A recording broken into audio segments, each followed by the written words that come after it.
Di dunia ini, kita tidak akan pernah tahu apa yang akan terjadi kepada diri kita setiap waktu. Kita tidak akan bisa menghindar dari yang namanya sebuah takdir. Kalau Allah sudah berkehendak, apapun bisa terjadi. Tapi, sebagai manusia, kita tidak boleh menyerah begitu saja. Harus ada usaha dan ikhtiarnya. Ada masanya suka dan ada masanya duka. Tinggal kita menyikapinya sebagai apa. Kita harus selalu berpikiran positif agar kita selalu optimis dan bukan menjadi pesimis. Selamat pagi sahabat Akina. Apa kabarnya? Mudah-mudahan selalu dalam lindungannya ya. Mudah-mudahan kita selalu sehat. Nah, di episode kali ini saya beserta keluarga ingin bersyukur kepada Allah Subhanahu wa Ta'ala atas berlimpahnya keberkahan yang terjadi di tahun 2023 ini. Terima kasih atas perlindunganmu dan berbagai kemudahan yang telah Engkau berikan kepada kami. Mudah-mudahan kita selalu di jalan-Mu ya Allah. Amin. Di episode kali ini, saya ingin menceritakan sebagian kejadian-kejadian yang menyenangkan selama tahun 2023. Dan inilah perjalanan kami selama tahun 2023 ini.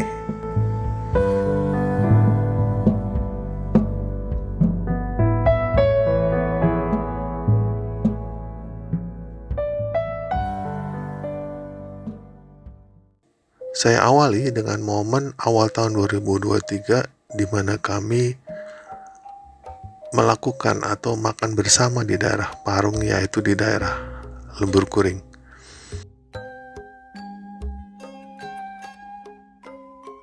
Saya ingat betul di siang hari tiba-tiba saya pengen banget makan ikan asam manis di mana di sekelilingnya ada danau.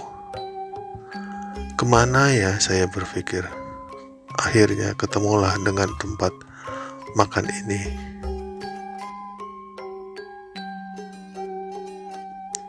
Dan saya pastinya nggak sendiri. Saya selalu teringat dengan kerabat. Maka saya undanglah mereka untuk bergabung. Selalu begitu, di mana saya bersama istri dan anak kalau jalan keluar rumah selalu ingat dengan kerabat itu. Selalu. Menyenangkan ya bisa makan bersama.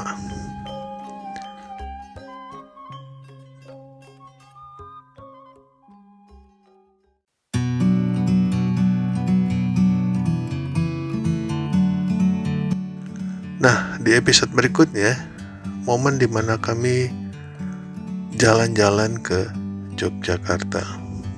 Kebetulan kakak saya mengajak saya untuk jalan ke Yogyakarta.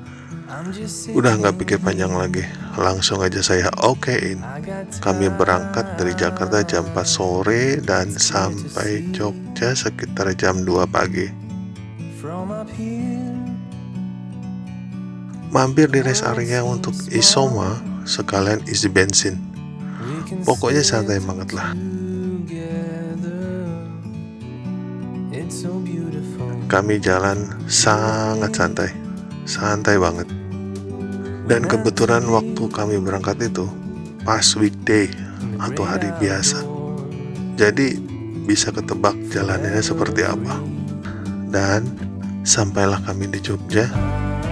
Perjalanan malam yang sangat menyenangkan.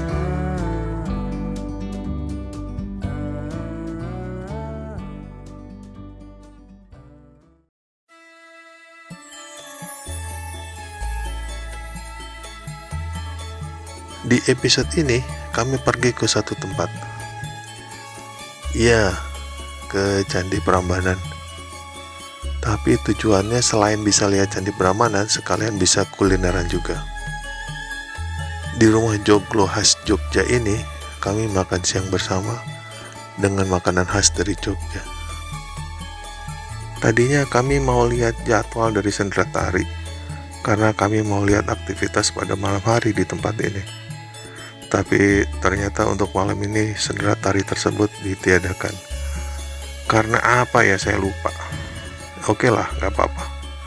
Mungkin memang belum rezeki barangkali ya. Dan kami melanjutkan menikmati hidangan ini. Apalagi ditemani sama hujan yang cukup deras, menambah syahdu suasananya.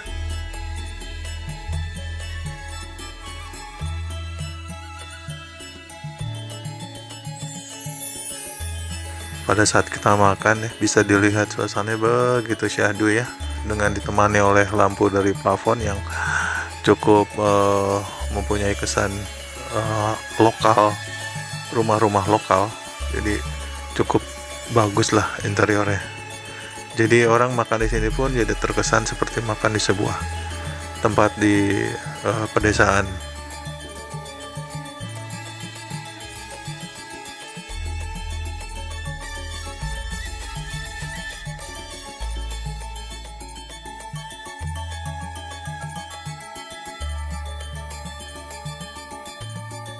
Kami ingin pergi ke suatu tempat bersejarah. Kami ditemani oleh Kang Pur, teman baru kami di Jogja yang mengantarkan kami ke beberapa tempat wisata di Jogja. Wajahnya selalu riang dan humoris, jadi kami di mobil ya nggak merasa bosan lah.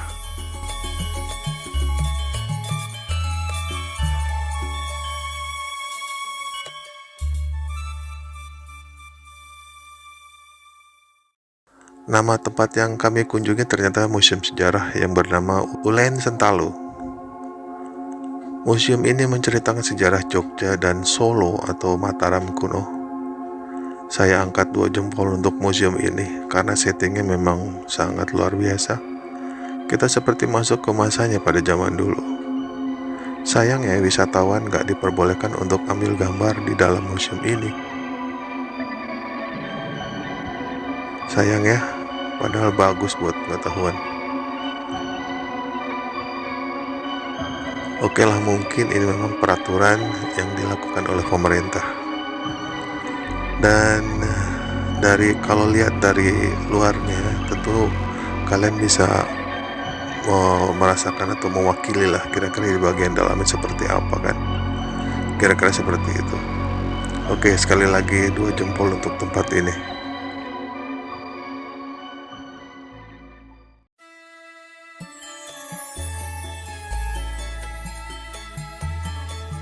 Episode berikutnya kita jalan lagi ke suatu tempat untuk sekedar istirahat sambil ngopi-ngopi.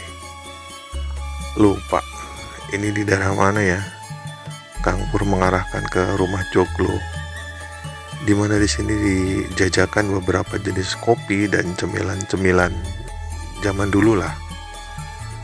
Kalau dilihat dari arsitekturnya maupun interiornya serta furniturnya, sangat mencerminkan sebuah rumah di alam pedesaan, ditambah dengan suara gemericik air kali menambah syahdu tempat ini. Ada 2 spot di tempat ini, dan kami mencari tempat yang di belakang agar kami bisa berdampingan dengan rumpunan padi-padi. Suasananya benar-benar di alam pedesaan banget. Suasananya emang bikin ngebetahin banget ya. Bawaannya kalau gini udah pengen tidur aja, pengen males-malesan aja, karena memang suasananya mendukung untuk itu. Bisa dilihat rumpunan padi-padi ya di belakang yang kita duduk. Suasananya benar-benar luar biasa, alami banget pedesaan.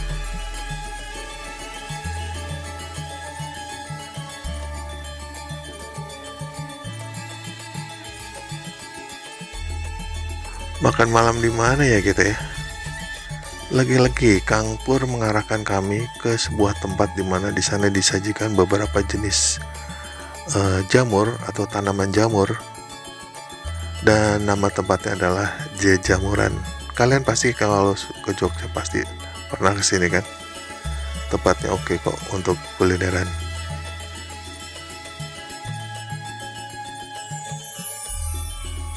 Di tempat makan ini semua menunya serba jamur. Tempat ini cocok banget bagi vegetarian. Bisa dilihat kan? Banyak jenis jamur. Dan dari jamur ini bisa dibuat berbagai makanan. Ada tongseng jamur, ada sate jamur, ada rendang jamur. Banyak lah pokoknya.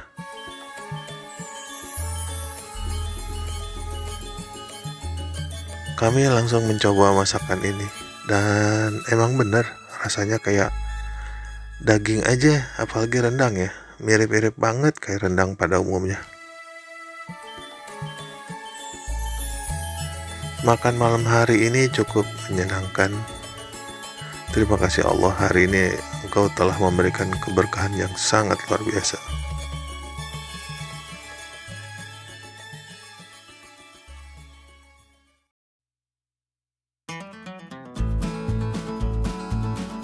Kami masih ingat sekali dengan pesan dari ibu kami.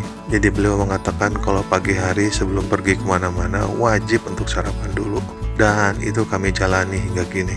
Sebelum kami jalan ke pesisir pantai selatan, kami sarapan sambil bercengkrama. Indahnya ya kebersamaan.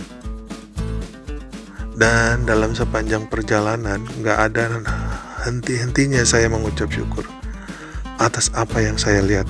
Hari ini memang kami ingin pergi ke pesisir pantai selatan di daerah Gunung Kidul, kalau nggak salah namanya South Shore ya. Pemandangannya yang luar biasa. Saya begitu menikmati perjalanan ini. Jalannya mulus, oke banget untuk traveling. Pantainya juga bersih, banyak wisatawan yang lebih dulu terdatang ke tempat ini.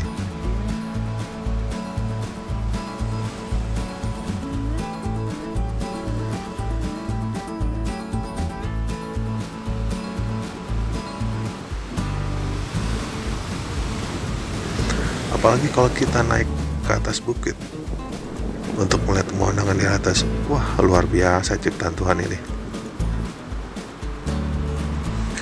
Dari sudut manapun kita melihat sepanjang mata pemandangan yang indah di mana-mana.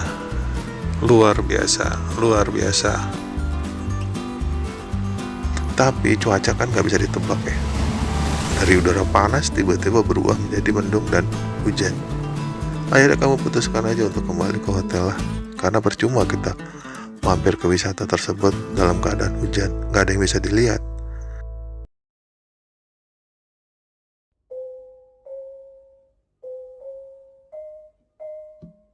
Kembali ke Jawa Barat. Kalau tadi kita ada di Jawa Tengah, sekarang kita ke Jawa Barat. Kali ini kami lagi berada di Cirebon ya, untuk makan masakan khas dari Cirebon, yaitu empal gentong. Bermula dari mengisi waktu pada hari Sabtu ini, enaknya mau kemana ya? Tiba-tiba aja kepikiran untuk ke kota Cirebon. Biasanya, sesuatu yang tidak direncanakan akan terasa lebih mengasyikan. Dan meluncurlah kami ke sana. Selain empal gentong, banyak masakan yang lain lagi lah. Ada sate kambing, ada nasi lengko, dan lain-lain. Kenangan di tempat ini adalah teringat dengan kedua orang tua saya yang telah wafat beberapa puluh tahun sebelumnya. Karena ayah saya adalah keturunan dari kota Cirebon. Bisa dilihat kan, sajian empal gentongnya ditaruh di gentong yang mini, sesuai dengan namanya, empal gentong. Makanan ini begitu terkesan di hati kami.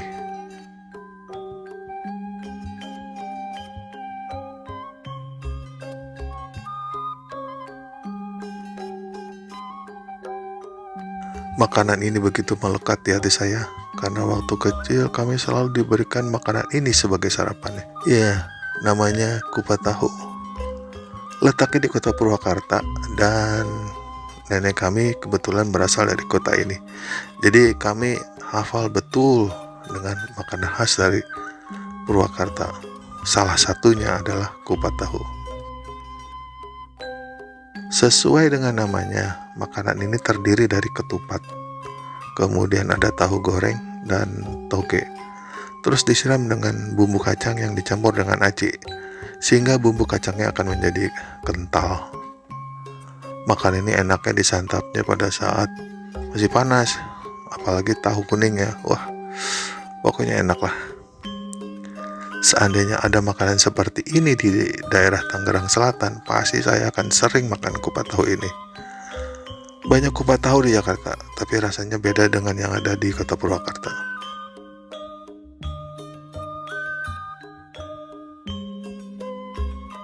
Episode kali ini adalah sesuatu yang gak direncanakan lagi. Bermaksud mau mencari keramik atau gerabah di Pleret. Pleret kalian tahu kan di mana? Ya betul, pertengahan antara Padalarang dan Purwakarta. Siangnya kami sempatkan makan dulu dan ternyata tempatnya lumayan enak dan bagus. Karena kami sampai di sana kebetulan pas jam makan siang. Makannya di saung dan di pinggirnya ada kali dan sawah. Tapi kami makannya di atas karena dia ada 2 spot, yang satu di bawah dan di atas. Suasananya Jawa Barat banget lah. Kami pergi hanya berdua menikmati waktu luang untuk bersama. Makanannya ya masakan Jawa Barat lah, nggak jauh dari lalapan sama sambal. Yang pasti karena Pleret adalah sentranya sate Marangi, pasti itu nggak akan terlewatkan. Padahal makanannya simple, tapi kok enak ya. Mungkin karena didukung sama suasananya kali ya.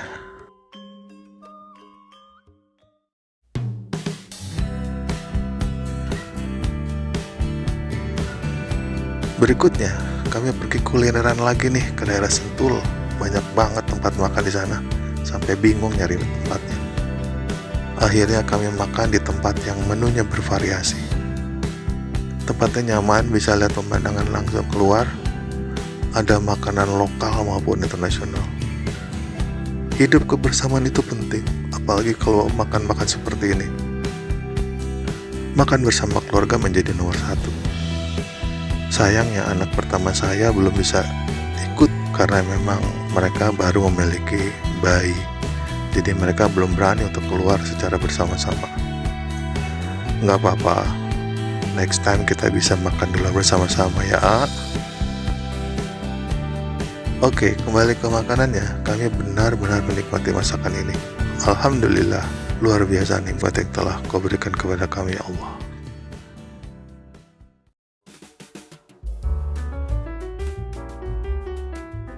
Di kesempatan yang lain, kami sedang jalan berdua. Biasa lagi cari makan di luar. Melewati suatu daerah di Bintaro, kami lihat ada sebuah tempat baru untuk kuliner. Sepertinya tempat ini enak nih. Dan kami mencoba masuk untuk cari makan di situ. Banyak banget warung makanan yang ada di sana. Dan ternyata UMKM pun juga ada di sana. Senang lihatnya kalau banyak warung makanan yang ditempatkan di satu area. Jadi konsumen tinggal jalan kaki aja untuk memilih makanan yang akan dimakan. Pengunjungnya juga banyak banget. Mereka mau jalan-jalan aja atau mau makan juga ya? Nggak tahu juga, yang penting bisa cuci mata lah ya.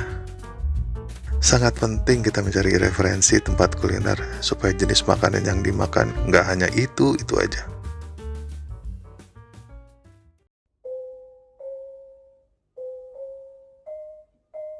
Kayaknya kalau bicara kulineran nggak akan habis-habisnya. Kini kota Bogor menjadi pilihan kami untuk makan siang bersama. Bogor salah satu tempat alternatif dalam mencari makanan ini, tempat yang kami datang. Bogor adalah salah satu tempat alternatif dalam mencari makanan. Dan tempat yang akan kami kunjungi adalah warung nasi Kemangi. Warung nasi Kamangi. Menunya disajikan secara prasmanan, jadi kami tinggal milih aja masakan apa yang akan kita makan. Banyak banget pilihan menunya. Menu yang saya pesan adalah menu favorit saya. Seperti biasa, tahu goreng. Kayaknya makanan yang satu ini wajib lah ada di meja makan. Kemudian saya pesan pepes ikan mas. Saya mah nggak banyak makannya, maklum udah usia. Jadi harus selektif lah dalam memilih menu makanan. Dan ada suara gemericik air juga di tempat ini. Jadi serasa makan di saung di pinggir sawah. Oke, tempat ini cukup enak kok menunya.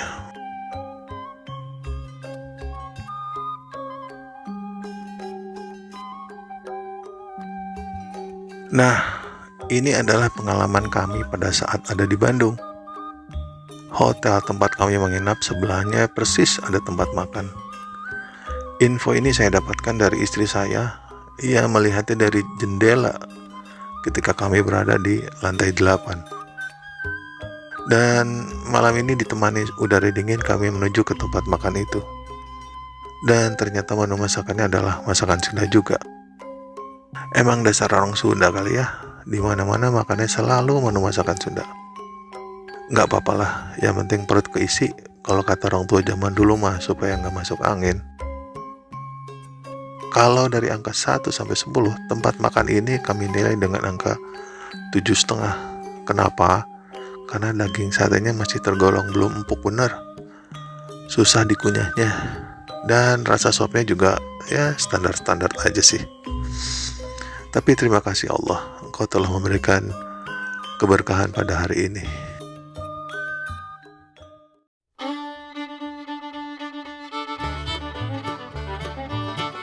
Kali ini perjalanan hidup kami agak berbeda dari biasanya.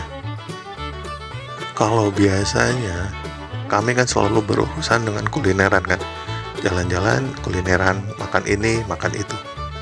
Nah, pagi hari di hari Sabtu ini saya mengajak istri saya untuk naik KRL atau kereta rel listrik, mengenang kegiatan istri saya yang sebelumnya adalah seorang karyawan di mana transportasinya selalu menggunakan KRL.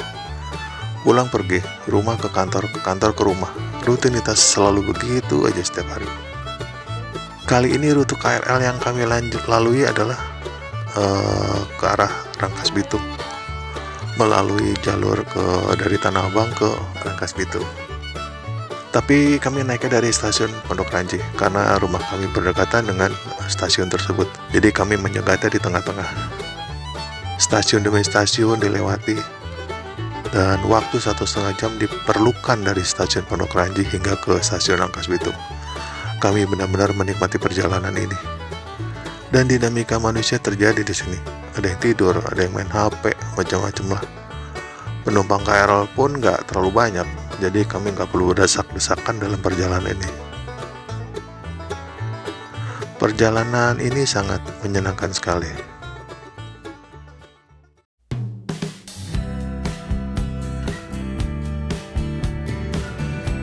Di kesempatan yang lain, dalam merayakan hari ulang tahun perkawinan kami mengajak anak-anak dan kerabat untuk makan bersama di tempat ini. Dan tempat yang kami kunjungi adalah kedai kopi, berada di Sentul. Tempatnya enak dan nyaman, pilihan makanannya pun juga banyak.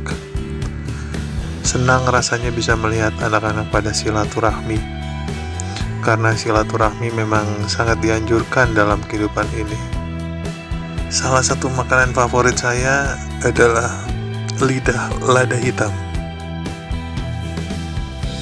Kami memilih tempat di bawah aja lah, karena anak pertama kami rencananya bisa bergabung dengan membawa bayinya.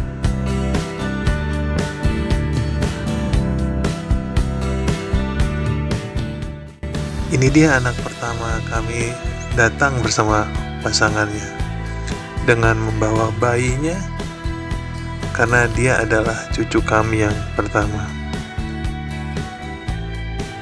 Lucunya ya, bahagianya hati kami bisa berkumpul bersama.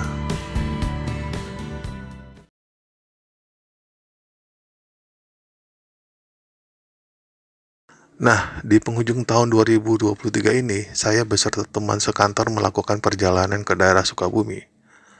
Tujuannya adalah untuk berkemah semalam dan untuk menghilangkan kepenatan sementara juga dari aktivitas kantor.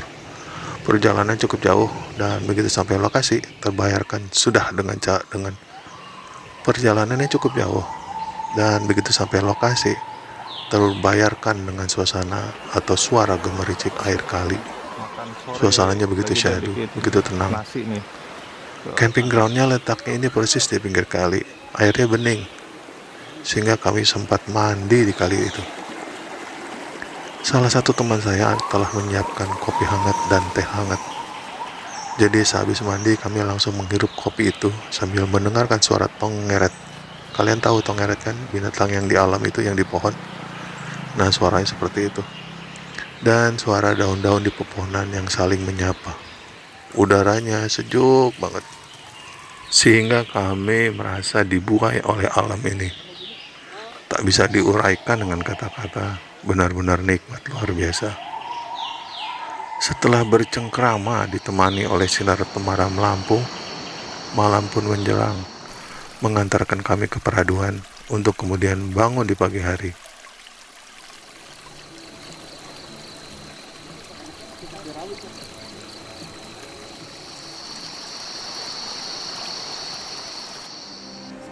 Menyongsong matahari, dan tentunya dengan semangat yang baru di tahun 2024 ini.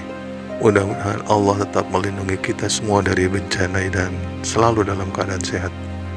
Harapan saya di tahun 2024 ini semua urusan akan diberi kemudahan, kelancaran, kesehatan, dan tetap di jalannya. Selamat tahun baru 2024.